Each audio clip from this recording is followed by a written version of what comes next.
aceitar o convite. A Samara que nos falou assim, não, caramba, vocês têm que aproveitar a janela da Gabi, que daqui a pouco ela vai embora do Brasil de novo. E a gente, caramba, vamos, estamos juntos aqui com a gente e tal. E aí você aceitou, muito obrigada, a gente. Obrigada a vocês pelo convite. Não, que isso é só crescimento do clube, dos sócios, enfim, quem está de fora para aprender com você, então muito obrigada. Então, gente, a Gabi Guerra, ela traz pra gente hoje o Papo de Montanha, que é da Escalada Carioca, as Cordilheiras dos Andes, e ela vai trazer pra gente essa experiência como primeira brasileira mulher, né, a ser guia de montanha pela Escola Provincial de Guias de Alta Montanha e Trekking da Argentina. Então é super maneiro, super importante sua presença aqui. Muito obrigada, gente. Primeiramente, boa noite a todo mundo, obrigada pela presença. Vou começar com quem sou eu, né? Vou pular a parte curricular de guia de montanha, escaladora. Me considero uma pessoa muito aventureira, apaixonada pela montanha. Tenho 27 anos. A pergunta que eu mais recebo é: tão novinha, já é guia? Por sorte, há alguns anos eu tomei a decisão de me profissionalizar na montanha. Deixou de ser um hobby e hoje em dia eu vivo da montanha também. Vou começar também agora a parte aqui de como começou tudo, né? Começou aqui no Rio de Janeiro, entre ali meus 17, 18, 19 anos. Comecei no clássico Pedra Bonita, Dois Irmãos, bem trilheira. E aí fui evoluindo nas trilhas aqui do Rio, comecei a ir na Três Carioca, ali na Floresta da Tijuca, começar a ver outras trilhas. E aí quando eu senti que ganhei um pouco de experiência, fui para a Serra do Rio, comecei a fazer Caledônia, Deus de Deus, até que eu fiz Agulhas Negras, né, que aí foi a virada de chave para mim. Para chegar no cume eu fiz uma escalaminhada, e aí eu gostei muito dessa história de escalaminhar. Falei, não dá para escalaminhar mais? E aí eu tinha um amigo que ele escalava. E aí a gente trocou uma ideia e ele falou, vocês podem comprar o equipamento básico, que é o kit chapa, cadeirinha, sapatilha e magnésio, e eu levo vocês para escalar. E aí a gente começou a escalar aqui no Rio, né, com a galera aqui. Essa fotinha é a primeira vez que eu escalei, foi ali nas esportivas da URCA. E aí a gente vê que eu era experiente, porque ou o capacete está torto ou eu não usava o capacete. E aí a gente vai evolucionando, né, com o tempo. E aí eu comecei a escalar com a galera, né, nunca fiz curso básico de escalada, nunca participei de nenhum clube. Foi tudo com os amigos mesmo. E aí eu comecei a escalar tanto que esse amigo me apresentou para uma roda de amigos grandes, que era o Bruno Vaz, uma galera, o Will. E aí eu comecei a sair muito, a escalar sempre com eles, assim. Evolui muito na escalada rápido, porque os primeiros 6 meses, 1 ano é onde a gente mais evolui, mais motivado tá, né? E aí comecei a escalar muito, estava saindo do meu trabalho, né? Tinha 18 para 19 anos nessa época, tinha acabado ali meu estágio, estagiava na Mercedes, e aí me ofereceram trabalhar na fábrica deles, em São Paulo. E eu falei, nossa, não vou morar em São Paulo, é muita cidade para mim de repente, acho que não é muito a minha vibe. E eu estudava psicologia aqui no Rio. E a minha preocupação sempre foi, cara, vai chegar um momento que eu não vou conseguir terminar a faculdade por falta de grana, porque eu não fazia numa faculdade pública, eu estudava numa faculdade privada, e eu tinha uma boa bolsa de estudo, mas mesmo assim, sempre rolava essa preocupação de, será que eu vou conseguir 5 anos de carreira, conseguir pagar a faculdade? E aí eu tinha um dinheirinho guardado, assim, da época que eu trabalhava, e eu estava entre tomar umas férias, assim, pela América Latina, e aí o meu dinheiro ia acabar na Colômbia. Eu comecei a pesquisar faculdades na Colômbia de psicologia, e continuava estudando e morando em outro país. Sempre quis aprender espanhol, sempre me identifiquei com o idioma. E aí eu descobri que na Colômbia até a faculdade pública é paga. E eu falei, nossa, muito ruim isso aqui, eu vou sair de um problema para entrar em outro. E aí, procurando faculdades públicas relacionadas à psicologia, encontrei a Universidade de Buenos Aires, que é uma universidade muito reconhecida para psicologia. Paguei todos os documentos, para ir para lá, e em 6 meses eu viajei para Argentina, assim, comuniquei a família, a galera não gostou muito. Nossa, 19 anos, já vai ganhar o mundo, assim. E ganhei, sou independente desde os 18 anos, assim, com a minha família. Minha família também nunca teve condições financeiras de, tipo, me bancar, nada, sempre foi tudo independente, assim.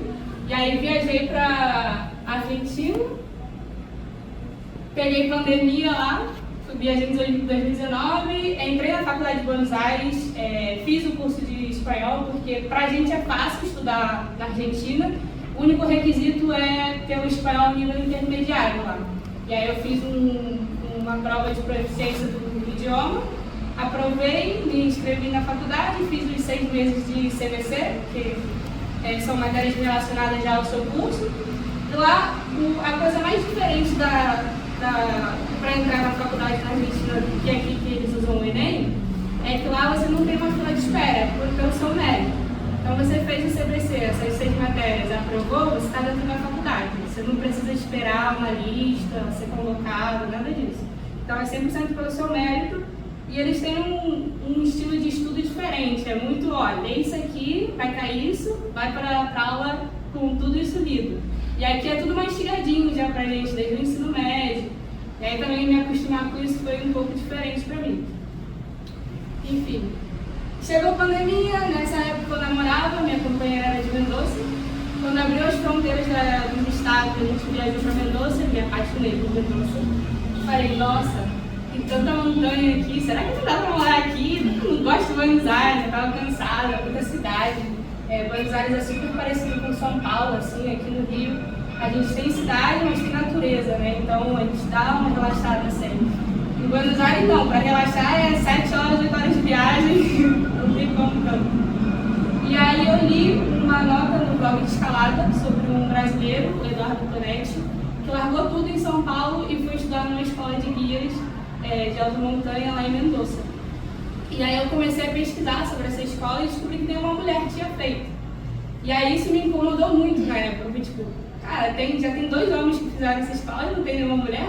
Por que não tem nenhuma mulher? E aí esse questionamento me motivou também a ir para Mendoza e tentar entrar na escola de guias, né?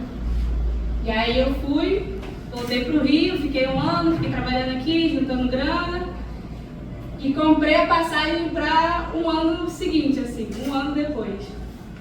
E as fronteiras ainda estavam fechadas, que a Argentina demorou um tempão para abrir a fronteira, nem sabia se ia conseguir viajar. Chegou 2 semanas antes da viagem, abriram as fronteiras e falei, então é isso, já estou desempregada, já juntei a grana que eu queria, vou ver o que vai dar, né? E cheguei em Mendoza, não conhecia ninguém, né? Procurei um guia de escalada para eu começar a entrar na comunidade ali de escalada de montanha. Deu super certo. Fiz uma saída com ele, é esse aqui, Mariano, meu melhor amigo.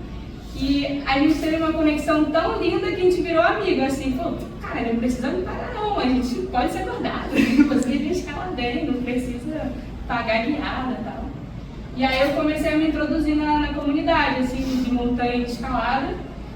Morava numa república, né? A gente fazia voluntariado de horsebackers, então a gente trabalhava ali na hortinha, inventava várias coisas, isso me ajudou muito, porque deu para economizar bastante, assim.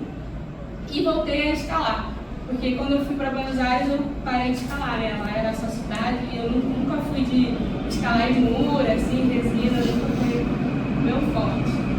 Aí a gente começou a escalar, fui para Arenales, Santuário, comecei a me conectar com a galera de lá e comecei a treinar para ingressar na escola de guias.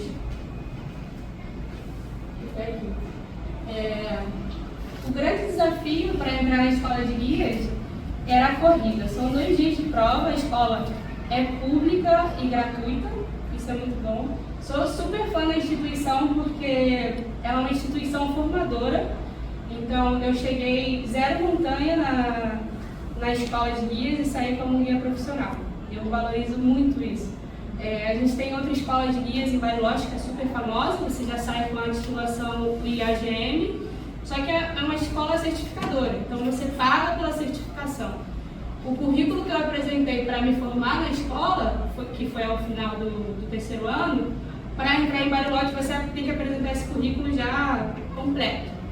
E para quem já fez alta montanha, assim, sabe que os equipamentos são super caros, né? Não é um esporte tão acessível, né? Eu fui terminar de me equipar ano passado, assim, então super valoriza assim, a formação de guias de lá.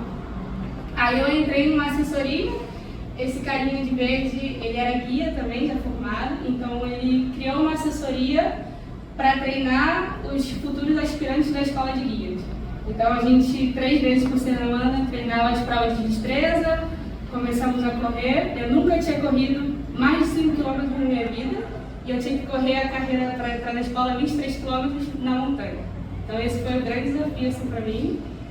Sempre tive medo de machucar joelhos, correr muito, nunca foi minha vibe. E hoje em dia eu sou super corredora. As coisas vão mudando. Aí aqui eu separei um slide para explicar um pouco sobre a escola de guias, né? Fiz a prova, entrei na escola. A escola é uma instituição pública, né, como eu já falei. Ela foi criada em 1993 pela galera que começou a subir o Aconcagua ali. E eles notaram que o Aconcagua podia dar muito dinheiro, podia dar muito trabalho também, né? Então a galera começou a querer criar uma instituição para formar guias e profissionalizar a profissão. E aí eu explico aqui como ingressar na escola. O primeiro dia é uma prova teórica, 25 questões. Tem os testes de destreza, né? Equilíbrio, flexão, suspensão e barra. E o segundo dia, que é o mais duro, é a corrida de montanha. E aí nesses 2 dias você vai somando pontos. Não sei, as 25 questões eram 30 pontos, os testes de destreza 15 pontos e a corrida acho que eram 40 pontos. Então o que eu fiz? Na teórica estudei muito, fui muito bem na teórica, o teste de destreza também, e na corrida eu falei, não posso chegar nos últimos, se eu chegar do meio pra frente, tá melhorando demais. E foi isso que eu fiz, cheguei do meio pra frente, porque eu também não podia me matar tanto na corrida, né? E aí tinha gente que era tipo corredor de montanha super profissional, que fizeram recorde no ingresso da prova. Então você tinha que mais ou menos ver ali a sua estratégia, onde você ia encaixar e ganhar os pontos, né? Eram muitas pessoas? Eram muitas pessoas. O que aconteceu? Assim, você pode estudar presencial ou à distância. E aí presencial são 35 vagas e distância 35, aí total 70. Na minha camada foram quase 300 pessoas para competir com essas 70 vagas totais, né? Foi bem corrido. E eu, na real, quando eu terminei de fazer o ingresso da prova, eu achei que eu nem tinha entrado. Porque eles ainda fazem um suspense de 2 semanas para dar o resultado. Aí eu peguei minhas coisas, falei, vou dar uma viajada na Argentina, todo mundo fala que aqui viajar de carona é super fácil. Viajei de carona até o Bolsão, aí fui escalando, foi me divertindo. Aí quando chegou, no dia que saiu o resultado, eu cheguei em Mendoza de novo. Só que na minha cabeça eu não tinha entrado, porque era muita gente muito boa também. Então, querendo ou não, rola uma comparação, tipo, nossa, o fulano é forte, né? Você começa a se comparar e fala, nossa, acho que eu não vou entrar. E aí eu lembro que eu cheguei e falei assim pro meu amigo, acho que eu vou morar em Bariloche. Eu me apaixonei pela Patagônia, acho que eu vou pegar minhas coisas, vou esperar o próximo ingresso do próximo ano por lá pela Patagônia. Aí abri assim o resultado, vi meu nome na lista e falei, nossa, eu amo Mendoza demais. E pra Bariloche, não tem nem como ir pra Bariloche, tá? Eu adoro Mendoza. Aí foi isso. Eu separei aqui um plano de estudos, mais ou menos, para vocês verem o que a gente estuda para seguir lá, né? No primeiro ano, a escola foca muito na autonomia do montanhista. Então, no primeiro ano da escola, você deveria sair com um montanhista. No segundo ano, você já deveria ser guia. E no terceiro é para carimbar no seu passaporte como guia de montanha. Aí a gente tem todas essas matérias. Tem uma matéria que eu gostei muito, que foi o indivíduo nos contextos de montanha, que era bem psicologia de montanha, assim, para você poder analisar o ambiente das pessoas ali que estão com você. As favoritas da galera era a técnica do guia, porque aí a gente ia para a parte toda técnica, nó, fazer camicha, como que era a camicha? Maca de emergência, enfim, esse super divertido. E aí, quando você se forma como guia de trekking cordilheira, que é o meu título, né? Essas são todas essas capacidades que você tem, né? Planejar e conduzir excursões, travessias, auxiliar guias de alta montanha. A escola, ela oferece 3 cursos, né? Guia de trekking cordilheira, guia de montanha e guia de alta montanha. Na verdade, o curso de guia de alta montanha eles não abrem já tem vários anos, porque realmente eles pedem um currículo muito forte, assim, tem que ter feito 8.000, ser muito bom escalando em gelo, esquiando, escalando, e são todos esportes que você precisa de muito tempo para ser muito bom e é super caro, né? Então, para você ser um instrutor de esqui, você tem que dedicar por ano 2 temporadas de esqui. Você tem que esquiar aqui na Argentina, na América Latina, acabou a temporada aqui e pro verão lá da Europa, esquiar também, então são coisas que é caro. E aí, a única diferença, por exemplo, que a gente sente no nosso título, no Aconcagua, por exemplo, é que eu posso assistir expedições, eu não sou guia líder no Aconcagua, por exemplo. Quem vai ser o guia líder vai ser o guia de alta montanha ou o guia de montanha. Que o guia de montanha, se eu quisesse fazer mais de um ano, e muda algumas competências, assim, na Patagônia a gente poderia guia de montanha e alguns glaciares diferentes que eu, no caso. Mas para onde eu estou trabalhando no ambiente, é super de boa ser guia de trekking cordilheira, por agora. Eu acho importante também você criar uma experiência e ver o que você quer se dedicar.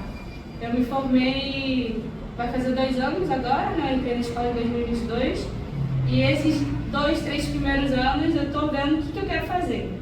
Eu já me dediquei à alta montanha, à Patagônia, então vou provando para ver onde que eu quero me dedicar para poder terminar o guia de montanha no caso. Porque o de alta é como na Europa, é super difícil você ver um guia de alta montanha mesmo. Aí eu separei algumas das saídas práticas, a gente tem 5 saídas por ano, no primeiro e no segundo ano, e no terceiro ano são todas saídas práticas com clientes de verdade, né? Então você faz uma expedição, o professor te acompanha, mas você está a cargo daquela expedição.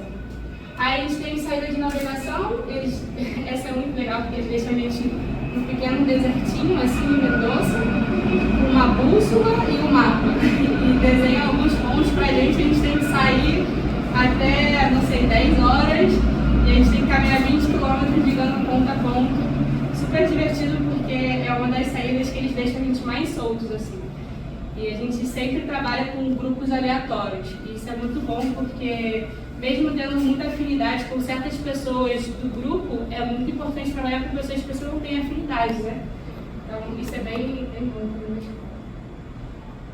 Aí tem essa saída técnica, que é de rocha, a gente escala também, super preferida da galera.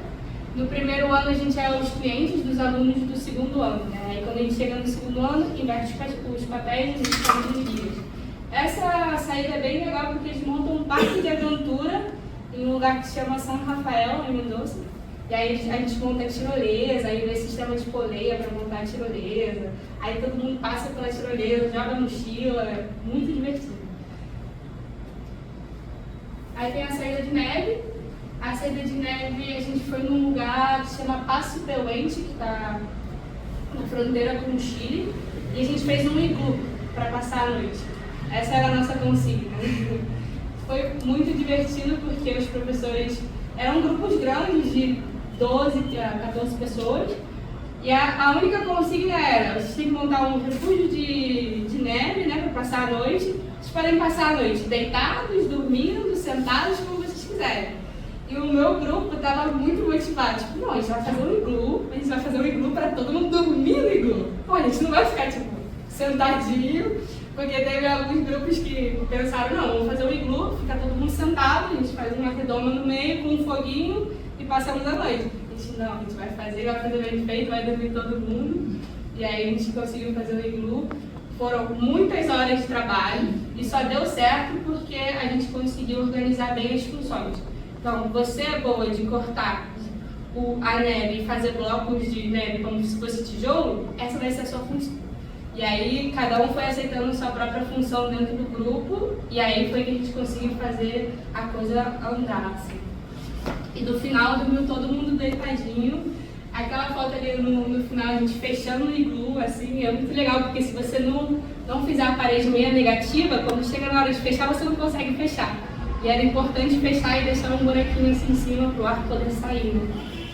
Foi bem divertido essa saída. Aí aqui sempre tinha churrasco, né? Argentino. Foi até difícil não colocar 1000 fotos de churrasco, porque eu tinha muita foto de churrasco. E aí a gente fazia muito montagem de maca de emergência, né? A gente teve uma saída que a gente era um grupo de 8 pessoas e só podia escolher um elemento de segurança para passar a noite. E aí não podia levar água, não podia nada, era passar a noite no relento com um dos equipamentos que a gente escolhesse na hora, né? A gente escolheu um isolante térmico, estendeu o isolante, aí tinha um fogo comunitário, ficou todo mundo sentadinho, direitinho, no calor humano. Sem beber água, sem comer. É bem legal a escola nesse sentido, porque eles vão colocando você para passar situações difíceis. É o que eu costumo dizer, né? Aqui na cidade é super fácil a gente dissimular que somos outras pessoas, né? Só que quando você vai para a montanha cai todas as máscaras, mesmo que você seja um ótimo dissimulador. Lá em cima você conhece quem você é de verdade, o seu lado bom, o seu lado ruim e dos seus companheiros, né? Então isso é super importante na nossa formação para depois a gente conseguir identificar esses momentos nas guiadas, né? Quando as coisas começam a ficar difíceis, não levar nada para o pessoal, saber entender ali o que está acontecendo com o cliente, né? Sempre poder ser empático. A gente vê muito isso em liderança, né? Aí a gente tem que exercer os distintos tipos de liderança, liderança mais empática, liderança mais autoritária, certo? E aí um pouco dos desafios reais, né? Senti muito, não quero que vocês pensem que foi tudo uau, né? Super lindo, né? Tive momentos muito difíceis, né? Viajar para outro país, viver em outro lugar, sempre tem seus desafios. Em muitos momentos eu duvidei de mim mesma de falar, cara, tô fazendo uma formação que lá no Rio ninguém me conhece. Quando eu falava pra galera aqui, todo mundo, nem sabia que isso existia. E sempre confiando assim na minha intuição de falar, não, eu tô com esse propósito, é por alguma coisa, né? E eu tenho que confiar nisso até o fim. Não tinha nenhuma garantia de que ia funcionar. Eram 3 anos de formação. É muito difícil se formar em alguma coisa, né? Pelo menos de onde eu venho, assim, não tenho nenhum histórico de montanhistas na família, minha família é totalmente outra coisa. Sofri muito também por ser mulher e brasileira, porque chegava lá e era tipo, você é mulher e brasileira, vocês não tem nem alta montanha no Brasil e você está fazendo alta montanha. Eu lembro que eu escutava de alguns professores que eram mais militares, assim, mais com outras personalidades, na saída de neve mesmo, você não tá com saudade do Rio, não queria estar na praia agora? E eu sofria muito, assim, umas pressões psicológicas, né, por ser do Brasil, por ser mulher também. Outra coisa que foi muito importante criar conexões reais, me juntar na comunidade ali, escaladora, montanhista, fiz amigos para toda a vida, fico super feliz quando eles vêm aqui me visitar, são os melhores amigos. Foi super importante para mim, porque a gente passa pela solidão também, né? Às vezes eu realmente só queria estar no Rio, assim, na praia, comendo a comida da minha avó e rindo com meus irmãos. E eu acho isso, né? Foi muito importante me desafiar nesse aspecto, me conhecer, não só na montanha, mas como mulher, vivendo em outro país, falando outro idioma. Foi tudo legal. Aí eu queria falar agora um pouco sobre a minha vida profissional na montanha, né? Um breve resumo das temporadas que eu fiz. Eu fiz uma temporada na Concagua, onde eu fui guia e porteadora. Fui a primeira porteadora mulher brasileira na Concagua também. Em Chaltén, trabalhei como porteadora. E fui professora na escola de montanha do Clube Andino El Chaltén, dava aula para as crianças, foi muito legal, aprendi muito. São crianças que moram ali em El Chaltén, que é um um povoado super montanheiro, assim, né? Super de trekking e escalada. Então, de repente, as crianças me ensinavam, sabe? E eu falava, nossa, é tão difícil você falar para um cliente às vezes, olha, pega o listinho, coloca na bolsa, leva para casa, tudo sobre impacto mínimo, né? Às vezes é bem difícil explicar para os clientes. E os meus alunos, eles tinham necessidades e era tipo, senhora, eles chamam de senhor, né? Vou fazer aqui meu pocinho, você me acompanha para fazer meu pocinho? Aí fazia o pocinho, fazia as necessidades, tapava o pocinho, já pegava o papel, guardava, uau. E ele tem 5 anos, gente. Não, incrível, assim, aprendi muito. E agora, atualmente, eu sou guia em Ushuaia, né? Trabalhei verão, agora eu volto para a temporada de inverno, por isso que eu vou embora do Brasil. E a próxima temporada, o coração tá chamando para Chaltén de novo. Vamos ver o que vai rolar. Aí separei algumas fotos da Aconcagua. A Aconcagua é um circuito muito difícil de entrar para trabalhar, mas como porteador, como guia. Eles valorizam muito guias que guiam lá há 20 anos, é muito fechado em muitos aspectos lá. Eu comecei trabalhando numa empresa que chama Inc. Expedições, trabalhei em logística. Basicamente, meu trabalho era parar em Plaça de Mulas, que é o acampamento base, tá? 4.260 metros. E o meu trabalho era tipo um correio. Eu recebia tudo que vinha de Mendonça e Penitente, que era a nossa outra base, e mandava coisas de Plaça de Mulas para lá. Eu basicamente recebia o equipamento dos clientes, a comida para todo o acampamento, e mandava tipo, o equipamento do cliente de novo e coisas do acampamento. Né?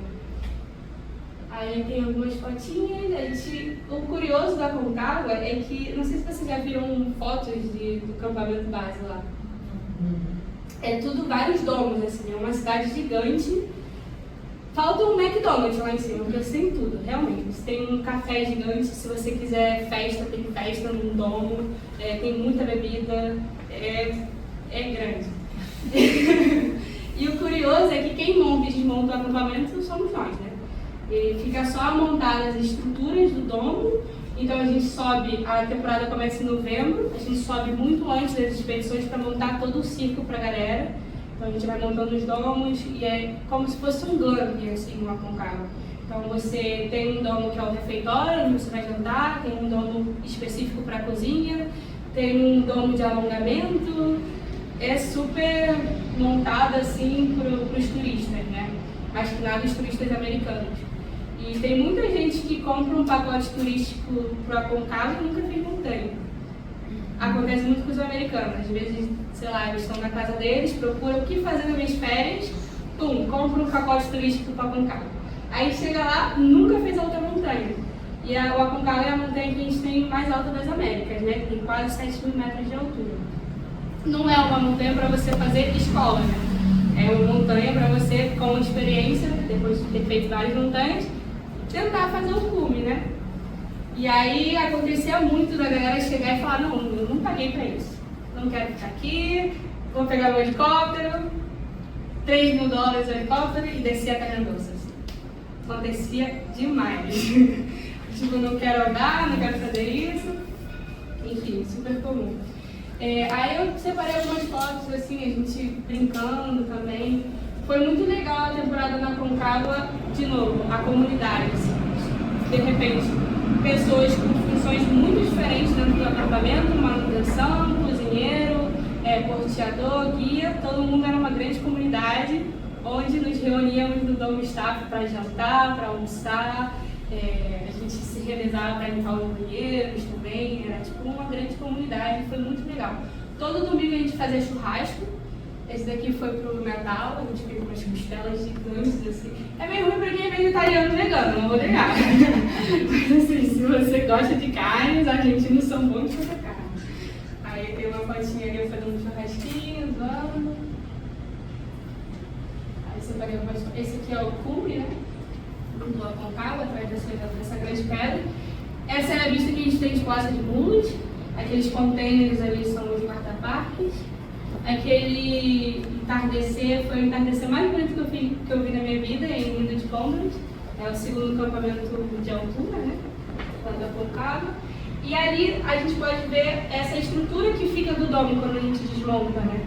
Fica só essa estruturinha, aí a gente faz um bem bolado, assim, com todas as cores cheias de pedras dentro desse domo até a próxima temporada.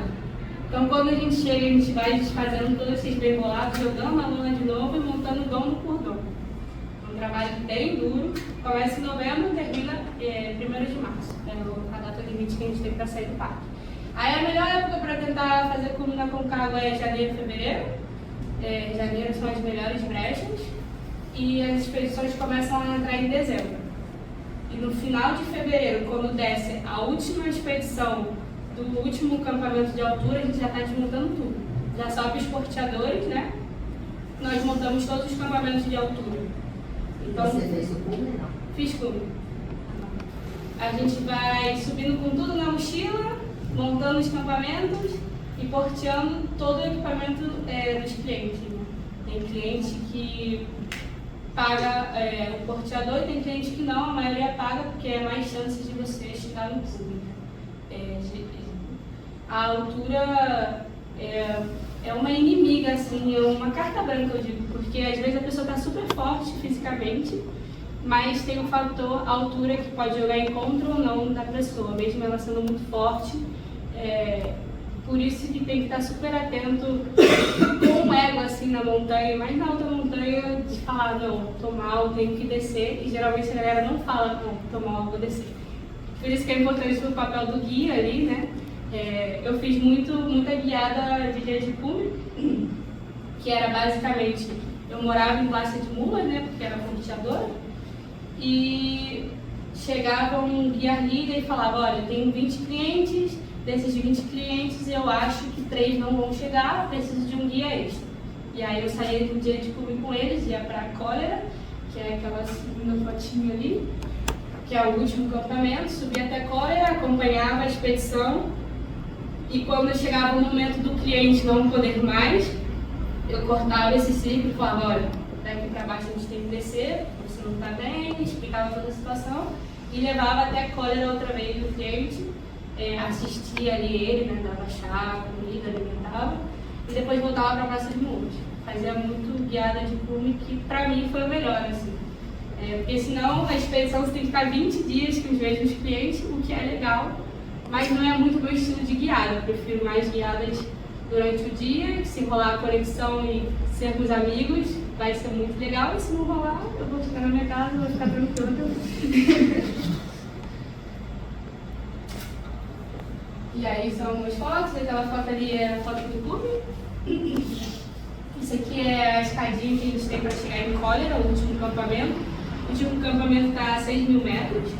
Isso aqui é dia de descanso, lá em Aconcagua. Na Aconcagua está cheio de boulder, é o que mais a gente consegue escalar, assim, galera que escala. O que é muito duro, porque escalar boulder a 4.000 metros de altura é pega, descer e respirar 5 minutos. Bem duro. Esse aqui é uma fotinha porteada. Quanto quilo você carregava? Os porteios são de 20 quilos, mas a gente nunca carregava 20 quilos. O máximo que eu carreguei foi 35 quilos de descida. Bastante. A gente sempre carregava 30, 28. Era mais ou menos assim, chegava uma expedição de 15 pessoas e falava, olha, a gente tem que mover de Plácia de Mulas a Nido de Condores, que é o segundo acampamento. Quantos porteadores somos? 10. Então a gente já repartia todos esses quilos dessas 15 pessoas entre os 10, e às vezes a gente tinha que portear bastante. Assim. Eu respeitava bastante o limite do meu corpo, eu tinha companheiros que porteavam 40, 45 quilos. Porque o preço é diferente, né? O preço de um porteio de 20 quilos é uma base, passou dos 20 quilos, cada quilo que soma é mais grana, né? Então, quem está muito motivado a fazer muito dinheiro acaba carregando bastante. Eu estava motivada em fazer dinheiro, mas respeitando meu corpo também, o meu limite, né? Porque também não queria só trabalhar uma temporada da minha vida, né? É bem duro o trabalho, a gente saía todos os dias com 1 quilo, subindo quilos e descendo quilos. Porque já que a gente tinha que subir, a gente ia descer com 1 quilo também de outras expedições. E sempre tinha porteio, por quê? O campamento base precisa mandar mantimento para cima. Então, quando não tinha porteio de expedição, que são as coisas dos clientes, a gente levava comida, levava gás, tinha porteio que era portear botijão de gás. Qual que é a distância mais ou menos de um campamento para o outro? Não é tanto de distância, mas é de desnível. O primeiro campamento está a 5.000 metros, mais ou menos. Depois a gente tem outro a 5.400. Depois Cólera a 6.000. Cólera é a última, a galera ataca o cume dali de cima, né? Que aí até o cume a gente tem quase 1.000 metros. Mas aí também depende, tem expedição que ataca cume desde nível de Condor e faz outra gestão também. Mas assim, a mais convencional é atacar cume desde Cólera. Mas depois que você está bem aclimatado, é super tranquilo fazer cume, por exemplo. Os porteadores faziam plaça de mulas cume e plaça de mulas no mesmo dia, assim. E aí tem os recordes pessoais ali entre a gente mesmo, né? Então é tipo, fulano fez em 8 horas, eu acho que eu consigo fazer em 6. Então rola uma motivação interna, assim, entre os porteadores. E aqui a gente passa para a minha temporada em Chaltén, que eu também porteei. Foi uma temporada muito linda, eu acho que foi a melhor temporada de trabalho para mim, porque foi um trabalho com lazer. Chaltén me permitia trabalhar e escalar e ainda tinha dia, porque lá anoitece bem tarde, assim, 11, 10 da noite. Então eu conseguia portear. A diferença de portear na Patagônia e portear na Aconcagua é que na Patagônia, assim, a gente tem muita distância. Então, para chegar em um acampamento, eu tenho que caminhar 20 km, talvez. No Aconcagua, não. Eu não caminho tanto de distância, mas é assim. Aí é mais exigente fisicamente e tem o fator altura também. Né? A Patagônia é lindo porque você tem ar no pulmão. Então, se você fala, olha, você tem que caminhar 20 km com 30 kg nas costas, tudo bem, vou lá. Não tem problema. Para mim, não é tão exigente como o Aconcagua. O Aconcagua é muito mais exigente. E lá em Chaltén, a gente fazia os porteios para as empresas, né? E eles vendiam muita expedição com glamping, né? Então, aqui os porteios eram super volumosos, assim. A gente tinha que carregar esses colchões porque eles não dormiam em isolante térmico e em colchãozinho de ar. Eles dormiam em colchão de verdadeiro. Então, a gente porteava travesseiro, bolsa de dormir, esses colchões gigantes. Muita bebida, porque eles bebiam muito vinho, assim, muita cerveja. Essa patinha lá na Baía Temples faz parte da volta do Emu. A gente porteava também volta do Emu completa, então era o melhor porteio pra gente volta do Emu, porque a gente tinha que ficar 4 dias com uma expedição. Então a gente começava pesado, né, com bastante comida, bastante equipamento. Mas aí durante os dias eles iam comendo e ficando cada vez mais leve o porteio e a gente terminava o porteio só com a bolsa de dormir do cliente, algumas coisas pontuais assim, do nosso próprio equipamento, né? E ainda conhecia a volta do Emu, que é um lugar super lindo lá em Chaltén, super vale a pena conhecer. Senão a gente fazia porteio durante o dia para Laguna Torre, ali perto da Laguna dos Três, às vezes fazia o circuito completo, entrava por Torre e saía pelo caminho de Laguna dos Três também.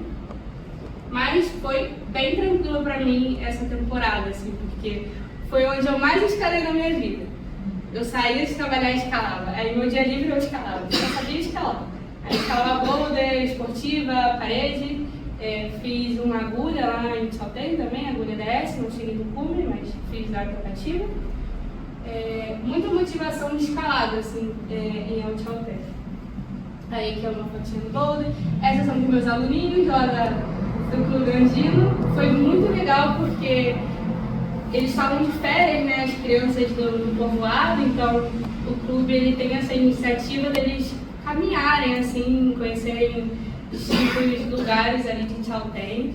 E eles são super inteligentes, são crianças que você está andando, aí pega uma frutinha e fala, quer calçate? E aí se furavam todos com os calafates, assim, iam dando cátedra sobre fauna e flora, assim, de Chaltén. São crianças super apaixonadas pelo lugar onde eles vivem e eles tratam sempre de te ensinar alguma coisa você sendo de fora também, para respeitar o lugar, sabe? Então isso me deixou muito impactada, assim, era como, nossa, de repente eu acho que eu não tenho nada para agregar na vida de você, porque vocês estão agregando muito para mim. Foi muito legal, assim, Chaltén. Aí agora um pouco do meu trabalho atual, né? Eu estou em Ushuaia, né? Terra do Fogo, fim do mundo. Estou gostando bastante, é minha primeira temporada que eu não portei. Eu estou trabalhando integralmente como guia, o que é mais desafiante, porque portear para mim é bem fácil. Assim. Sim, é exigente fisicamente, porque a gente está sempre carregando, né, coisas. Mas na minha cabeça é tipo, vou ficar mais forte, né, motivada, aproveito para treinar para a temporada, coloco uma boa playlist e vou. É assim, né, basicamente. Você tem responsabilidade com o equipamento. Já nas guiadas, a minha responsabilidade são as pessoas. Que é aquela pessoa que veio lá da França passar as férias aqui e volte em segurança para sua casa. Então, muda bastante, assim. Em Ushuaia, o que é legal é que a gente tem muito turismo brasileiro.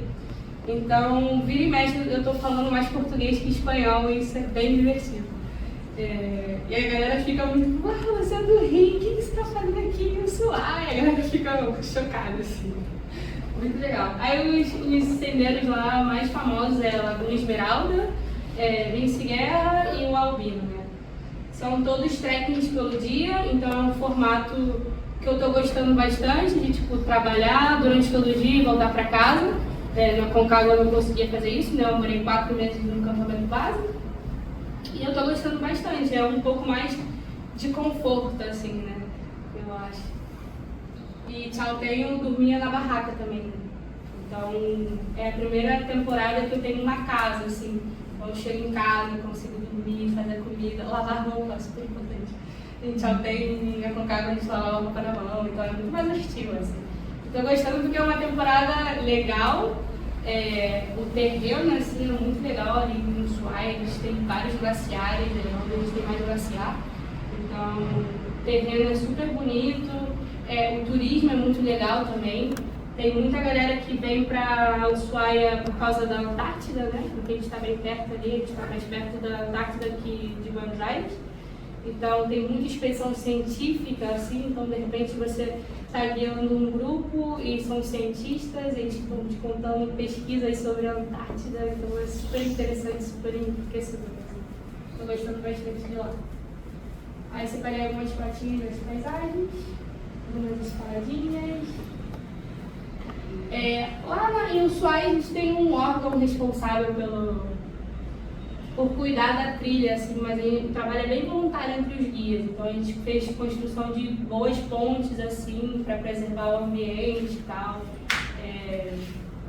A galera é bem consciente, os guias são bem conscientes de Ushuaia, de dizer esse lugar está me dando de comer e de viver e eu preciso retribuir aqui também. Então a gente não espera só as organizações fazerem o seu papel, né, que deveriam e não fazem, então a gente vai sempre juntando doações assim entre a galera, os guias, as empresas, mais que nada, né, eu acho muito importante que eles ganham a maior parte do bolo, vai para eles, né, então a gente faz sempre pressão assim para as empresas, para fazer a doação da madeira, das coisas para a gente poder trabalhar nos sendeiros. Ali, aquela fotinha ali, a gente estava porteando umas madeiras lá para cima, foi bem legal. Aí tem algumas fotinhas. Essa fotinha desse grupo é o Glaciar Vince Guerra, né? Ele é tipo um período moreno lá em Calafate, a gente consegue transitar em cima do glaciar, super buscado. E agora no inverno a gente entra por baixo dele, né? Porque ele forma umas cavernas de gelo, se vocês buscarem depois Glaciar Vince Guerra, Ushuaia, inverno, super bonito, assim, você entra numa caverna de gelo, escorrega e aí sai da caverna de gelo. É uma experiência legal porque os glaciares eles estão se consumindo muito rapidamente, né? Então em alguns anos a gente não vai ter alguns glaciares aqui já. Bom, vou tomar um pouco do ouvido mesmo.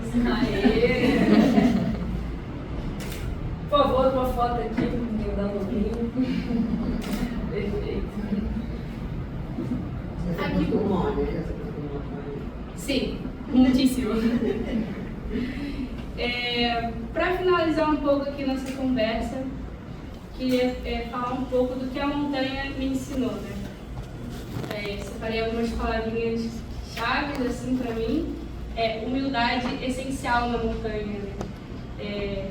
Saber dizer que sim, saber dizer que não. Acho que a montanha é um espaço muito desafiador para a gente, né? Acho que para qualquer pessoa é desafiante subir uma montanha, se expor a tal coisa.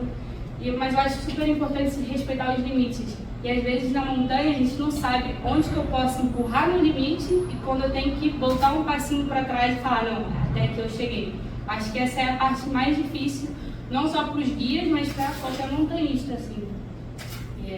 Eu diria que para as pessoas que são montanhistas e vão muito sozinhas assim para a montanha, né? Porque os montanhistas vão sozinhos, eles não contratam guia. É muito importante exercitar a humildade. Reconhecer quando que sou eu que estou falando e quando é o meu ego que está falando. Acho que quando a gente consegue aprender isso e captar e falar, nossa, é o meu ego demais isso aqui. Calma aí, vamos frear aqui um pouquinho. A gente começa a aprender a colocar limites ou saber empurrar o meu limite um pouquinho mais. Só posso dizer alguma coisa para vocês? Exercitem a humildade, saibam reconhecer o ego, para a gente poder transitar a montanha com mais segurança também. E para mim é importante todo mundo caminhar, escalar, mas sempre voltar para suas casas, poder contar as suas histórias, convidar as pessoas para ir à montanha com vocês. A segunda palavra é perseverança. Eu acho que se eu não tivesse sido perseverante na minha história, eu não teria chegado onde eu estou agora e onde eu almejo estar. Foi muito importante confiar em mim mesma, sem saber onde isso ia me levar, ou ter tudo planejado, sabe? Porque acho que a gente às vezes quer planejar muito a longo prazo e a montanha me ensinou muito a viver no presente, assim. Às vezes as pessoas me perguntam, qual é o seu planejamento, o que você pensa em fazer daqui a 3 anos? E eu fico, nossa, não sei, gente, estou pensando na próxima temporada. Onde que eu quero estar no inverno, onde que eu quero estar no verão. É o máximo que eu sei na minha vida, assim. E eu adoro, porque foi o que eu busquei, né? Foi que esse hobby do montanhismo, da escalada, virasse a minha vida profissional também. Então, eu tenho renúncias diárias assim na minha vida. Às vezes eu quero estar com a minha família, mas eu tenho que estar longe porque é o meu trabalho. E se eu tiver que escolher entre qualquer coisa, o trabalho, o que eu escolhi pra mim, eu vou estar escolhendo tudo ali, mesmo que me doa bastante, assim, né? Depois a responsabilidade. Eu acho que eu sou uma pessoa muito mais responsável agora que eu sou guia. Até em situações que eu estou na montanha escalando com amigos, eu tendo a jogar o compromisso para mim. Eu adoro coisas comprometidas, responsáveis e seguras. Esse é o meu lema. Então, se me convidarem para uma aventura comprometida, eu sempre vou tentar ser responsável e estar ali na segurança, cuidando do outro, cuidando de mim mesma. Acho que é muito importante.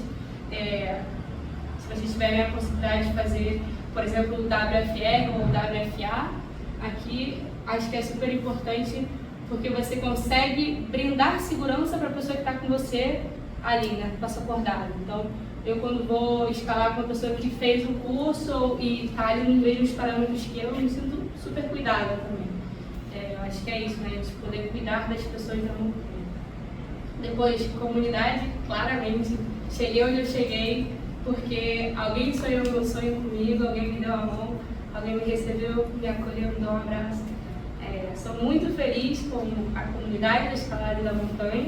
Acho que essas conexões são tão verdadeiras que a gente vai levando amizades ali pro resto da vida.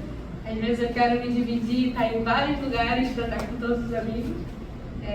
Acho que o principal assim, que a montanha me deu é a família. Então, porque eu passo muito tempo longe da minha família. Então, eu ter ali essa família, esses amigos, sou muito feliz. Depois, resiliência, né? Porque às vezes nem tudo na vida sai como a gente quer, né? Mas eu acho que é importante a gente tentar sair sempre dessa situação, né? Sempre tentar remar ali contra a maré, mesmo que a maré não esteja para peixe. Às vezes, a gente tem que ser resiliente. E foi isso, galera. Vou deixar uma mensagenzinha ali para vocês.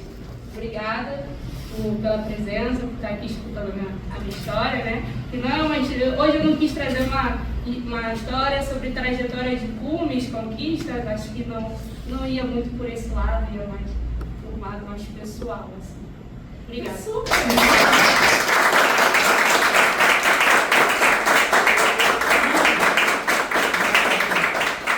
Tem limite da idade para fazer esse curso? Não. Essa pergunta é muito interessante porque eu tinha companheiros que tinham saído do ensino médio, 18 anos, e tinha uma companheira que era a Bibi, uma de paixão, tinha 64 anos. E ela era super forte, assim, sabe? Eu acho que a escola tem isso de... Você pode ingressar na escola de guias para ser um montanhista melhor ou para se dedicar profissionalmente. Então, não importa a idade, eu acho que se você tem essa vontade de ter mais segurança, mais conhecimento, não importa se é a idade. E a gente realmente tinha companheiros de todas as idades. Assim.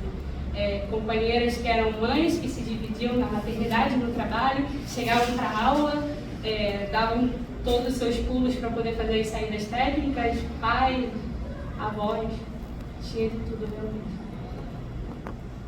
Mais alguma pergunta?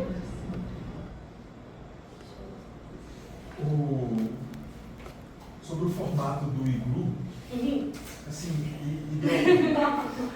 idealmente ele tinha um formato assim, esférico, ou mais, no final era um pouco mais pontiagudo, assim, como é que era o detalhe assim, construtivo dele, né? Como é que se fazia assim, para chegar no fim, ele ainda se sustentar e não cair, né? Você puder comentar um pouco mais sobre isso? Era como se fosse uma esfera, mas não uma esfera perfeita. O principal do iglu era a gente fazer tipo um túnel, a gente para entrar no iglu a gente descia um túnel, assim. Porque tinha toda uma coisa com respeito ao ar dentro do iglu. Que esse ar gerasse calor, né? E que a gente pudesse respirar dentro do iglu. Então a gente fazia um túnel e daí, depois do túnel, a gente começava a construir a construção daqui, né? Em formato mais esférico, mas o mais importante era que fosse negativa a parede. Então a gente não fazia uma parede em pezinho, a gente fazia a parede com uma inclinação e aqui a gente tentava deixar um buraquinho pequenininho para o ar sair. E esse buraquinho só ficava se você tivesse construído assim, porque se você tivesse construído assim não rolava, a parede caía.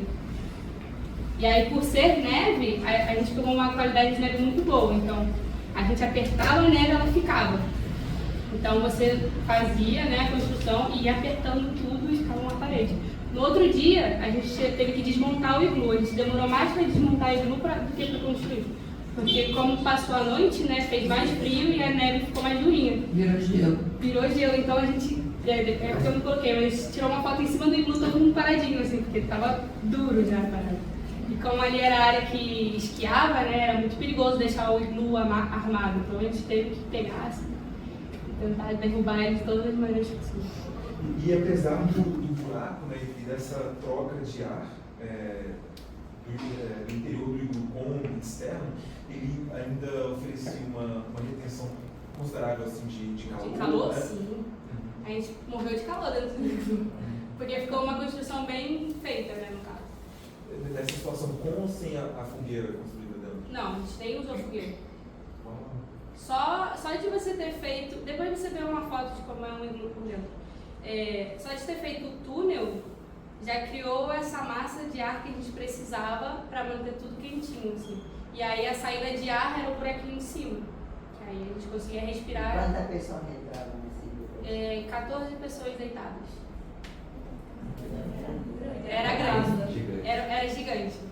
A gente trabalhou mais de 16 horas no iglu. É tipo, mais ou menos isso aqui, né? Ou maior. Não, menor, eu acho. 14 pessoas. 16 pessoas, acho que é menor. Não, era tipo dessa parede para essa parede e essa distância. Até aqui, né? Meia sala, eu acho. Mas não foi também 14 pessoas. Era 14 pessoas. Juntinho, assim, né? Era tipo, como que não entra mais uma pessoa? Aperta aí, que entra todo mundo. Todo mundo de conchinha. Quase isso. Uma pergunta, pode falar. Dentro do verdade, a Gabi, ela foi a primeira pessoa que me incentivou a guiar na escalada. Eu queria te perguntar como que você consegue separar a escalada hobby da escalada profissão. Se isso impacta impacta, né? No teu sentimento mesmo como pessoa, essa diferença. Ai, que pergunta difícil. Eu acho que eu entro muito no personagem do guia na escalada, por exemplo, quando eu dou um curso básico. Eu tô ali em modo professora, não tô, por exemplo, eu escalo com prazer a via ali para o aluno poder escalar, né? Monto a via com prazer, mas não focada em relaxar. Para mim, quando eu estou escalando, eu estou relaxada, estou distendida de várias coisas mentais, assim, para poder fluir ali na escalada. Eu acho que eu consigo separar bem os modos, assim. Acho que o modo guia, vou aqui focar, vou tratar de falar da melhor maneira para que ele grave esse conhecimento, que ele esteja lá na rocha, na hora dele fazer o rapel, ele não duvidar de nenhum critério aqui. E depois eu estou escalando, eu estou morrendo de rir, talvez, na base, né? Para mim, eu ainda sinto prazer nas duas coisas. Gabi, primeiramente, obrigada por compartilhar a sua experiência. E o destaque da sua alegria, tudo que você falou que foi divertido, né? Ou seja, é uma escaladora que se diverte, é uma melhor escaladora. Sim. Eu tenho uma curiosidade, tá? Você, como mulher brasileira e jovem, você, algum cliente chegou a duvidar da sua capacidade? Demais. Às vezes eu tenho que me provar antes de abrir a boca, assim, em um lugar, né? Mas também, de uns tempos pra cá, eu deixei de querer provar as coisas. Então, antes sim, eu tinha que... e chegava na empresa pra trabalhar, pedir trabalho, né? E onde que você trabalhou? Em tal lugar. Aí quando eu falava, trabalhei na Concagua. Então, é uma mulher forte. Aí via lá no currículo porteador. Você porteou na Concagua? Na Concagua éramos 40 porteadores no cerro, 8 mulheres. Assim, o montanhismo ele é um espaço muito machista ainda. Então, eu vou encontrando refúgio nas poucas mulheres que a gente vai encontrando e incentivando a que cada vez sejamos mais, assim. Mas diariamente eu tenho que me provar, assim. Eu trato de não me provar mais, de ter que falar, olha, eu sou tal coisa. Não, eu faço ali a minha. Pra mim, tá sendo um desafio vir aqui contar minha história, porque eu não sou de contar minha história. A galera sabe que, eu pra falar que sou guia na Argentina, custa pra mim. E assédio? Rola também. Rola demais. Mais no Concagua por ser poucas mulheres e muitos homens, assim. Rolava bastante. Mas eu acho que é importante a gente tentar ir mudando, assim, pensamentos, né? Por exemplo, a escola de guias, tinha uma base super militar, porque o montanhismo nasce do militarismo, né? Eles faziam as expedições para cartografar a montanha, tudo isso. E eu tive muitos professores que eram super dinossauros, assim, você fala qualquer coisa, tipo, você é mulher, você vai usar tudo de rosa na montanha, vai andar que nem a Barbie. Faziam vários comentários assim, e aí, graças a Deus, lá na escola teve uma mudança de gestão e entraram 2 professoras mulheres divinas. Tive a oportunidade de ter uma professora que abriu uma via no Fitzroy, escalou o Cerro Torre, abriu várias vias em Arenal, super forte, guia do Aconcagua há mais de 20 anos, super referência, assim. E aí trouxe questões para dentro da instituição que eles falaram, ok, vamos começar a mudar algumas coisas aqui. Entendemos que o montanhismo nasceu dessa base aqui, mas estamos também numa época onde a gente questiona as coisas, né? E faz que o ambiente seja confortável para todo mundo, né? Então, eu sinto também que tem muita mudança, assim. É um ambiente machista, mas está mudando muito. Por exemplo, agora eu estou vindo de uma viagem da Serra do Cipó, onde eu vi muito mais mulher escalando que em qualquer outro lugar. Eu fiquei, nossa, que legal, que motivação. As mulheres fortes, escalando grades difíceis também, equipando via. Então, acho que está caminhando para uma mudança, assim, e o que é bom. Às vezes lenta, às vezes não, mas está mudando. Gabi, você falou que lá são 3 formações. Guia de trekking, montanha, alta montanha, é isso? Isso. E aí você formou Guia de trekking Cordilheira, 3 anos.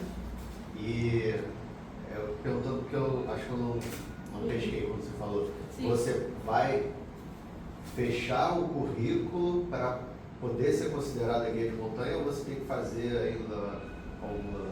O guia de montanha é como se fosse uma pós, mas não altera nas minhas incumbências como guia, nas minhas competências como guia. Altera poucas coisas. Por exemplo, se eu quisesse ser guia líder na Aconcagua, guia de uma expedição, né? Eu faria o guia de montanha ou de alta montanha, mas o de alta montanha não abre mais. Mas se eu quisesse começar a ser responsável de toda uma expedição, eu faria o de montanha. Mas sendo guia de trekking, eu sou assistente, eu participo ali da tomada de decisão. É como se o Ademar está a cargo da expedição, mas eu estou ali junto contigo.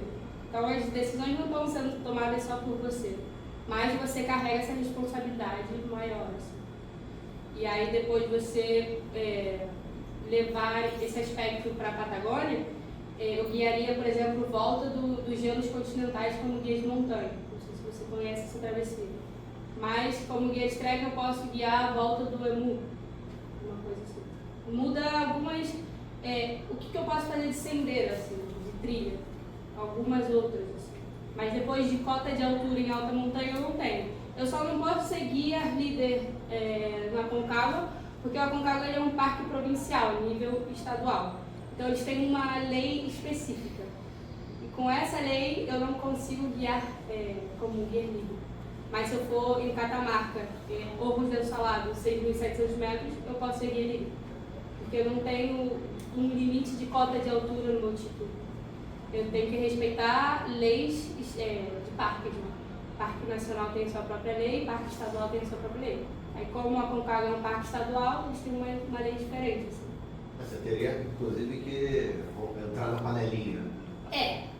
Eu não queria falar, mas é exatamente isso. Tem uma panelinha ali que te obriga a seguir como guia de montanha para você poder exercer. Porque a escola de guias ela é muito focada em alta montanha. Ela te prepara para você ser guia no Aconcagua. Assim. Claro, um guia da Aconcagua pode guiar na Patagônia tranquilamente, mas um guia da Patagônia não consegue guiar talvez uma alta montanha, que é outra coisa. Foi? Mais alguma pergunta? Quando você foi lá pra fora, que você já tinha alguma coisa assim dessa paixão de alta montanha? Cara, Você só descobriu isso quando você estava lá? Eu descobri quando eu fui pra Mendoza. E eu olhei, porque, não sei se vocês conhecem Mendoza. Mendoza é uma cidadezinha assim, aí você toda rodeada de montanhas, aí você olha e fala, nossa, eu sou muito pequenininha, que imponente é tudo isso aqui. E aí quando eu transitei pela primeira vez nos Andes, eu entendi que era o meu lugar, assim.